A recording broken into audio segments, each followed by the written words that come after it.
নতুন একটি মন্ত্রিসভা গঠিত হয়েছে। বাংলাদেশ জাতীয়তাবাদী দল বিএনপির নেতৃত্বে জনাব তারেক রহমান প্রধানমন্ত্রী হিসেবে শপথ নিয়েছেন, তার নেতৃত্বে এই মন্ত্রিসভা নিয়ে আমাদের কিছু পর্যালোচনা রয়েছে। কারণ স্বাভাবিকভাবে আমরা আশা করেছিলাম যে এই মন্ত্রিসভা বা যেই জিতুক না কেন এই নির্বাচনের মাধ্যমে তারা পরবর্তী যে সরকার নেতৃত্ব দেবে, মন্ত্রিসভা গঠিত হবে, তা নতুন বাংলাদেশের যে আকাঙ্ক্ষা, সংস্কারের যে আকাঙ্ক্ষা, পরিবর্তনের আকাঙ্ক্ষার সাথে সামঞ্জস্যপূর্ণ হবে। কিন্তু এই মন্ত্রিসভা দেখে আমাদের কাছে কোনোভাবে মনে হয়নি এটি পরিবর্তনের যে আকাঙ্ক্ষা, সেই আকাঙ্ক্ষার সাথে সামঞ্জস্যপূর্ণ। বরং এটি আসলে পুরনো বন্দোবস্তের যে ধারাবাহিকতা, আমরা সেটি দেখতে পাচ্ছি এই মন্ত্রিসভা গঠনের মধ্য দিয়ে। এর কারণগুলো আমরা বলছি। প্রথমত, এই মন্ত্রিসভায় আঞ্চলিক ভারসাম্য রক্ষা করা হয়নি। আপনারা জানবেন যে 25টি জেলা, সেখান থেকে কোনো মন্ত্রী বা প্রতিমন্ত্রী করা হয়নি, অর্থাৎ এখানে একটা আঞ্চলিক বৈষম্য রয়েছে স্পষ্টভাবে। এই মন্ত্রিসভা অন্তর্ভুক্তিমূলক হয়নি এবং প্রতিনিধিত্বশীল হয়নি। সেখানে নারীর অংশগ্রহণ বলেন, ভিন্ন ধর্মাবলম্বী বা ভিন্ন জাতিগোষ্ঠীর অংশগ্রহণ বলেন, সেটা যথেষ্ট পরিমাণ হয়নি। প্রতিনিধি জনগণের সার্বিকভাবে জেলা বলেন, ধর্ম, বর্ণ সব মিলে এটা প্রতিনিধিত্বমূলক বা অন্তর্ভুক্তিমূলক মন্ত্রিসভা হয়নি বলে আমরা মনে করছি।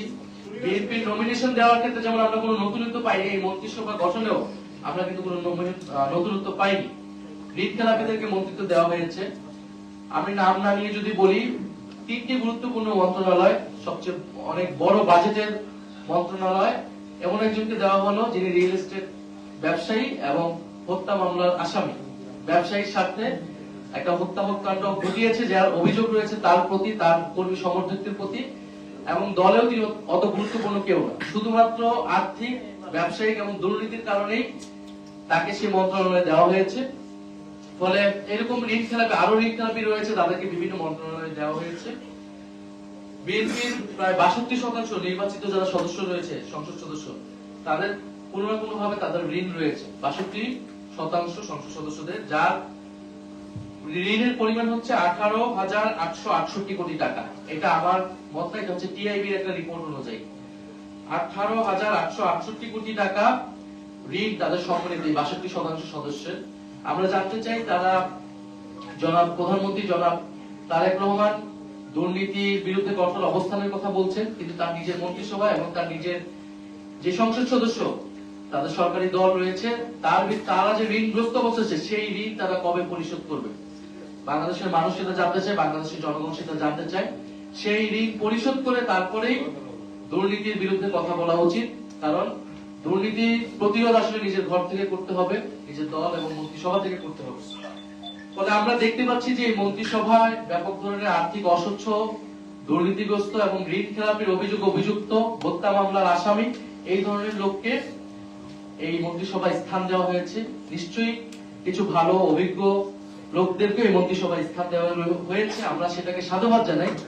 কিন্তু আমরা আশা করেছিলাম যে এই মন্ত্রিসভাটা জুলাই গণঅভ্যুত্থান পরবর্তী প্রথম নির্বাচনে বিজয়ী সরকার, বিজয়ী দলের যে মন্ত্রিসভা আছে, সেটা সম্পূর্ণরূপে পরিমাণ ফ্রেশ থাকবে।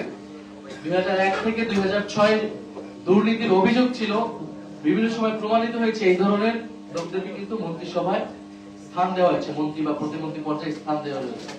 ফলে এটা আমাদের আসলে জন আকাঙ্ক্ষার সাথে যাচ্ছে না, পরিবর্তন বা সংস্কার আকাঙ্ক্ষার সাথে এই মন্ত্রিসভা যাচ্ছে না, এবং এই মন্ত্রিসভা দুর্নীতি প্রতিরোধ করতে পারবে বলেও আমরা মনে করছি না। বরং এটা দুর্নীতিগ্রস্ত আমাদের যে মাফিয়া সিন্ডিকেট ভিত্তিক আমাদের যে অর্থনৈতিক ব্যবস্থা, রাজনৈতিক ব্যবস্থা ছিল বিগত আমলে আমরা দেখেছি, সেটারই ধারাবাহিকতা করবে বলে আমাদের কাছে মনে হচ্ছে।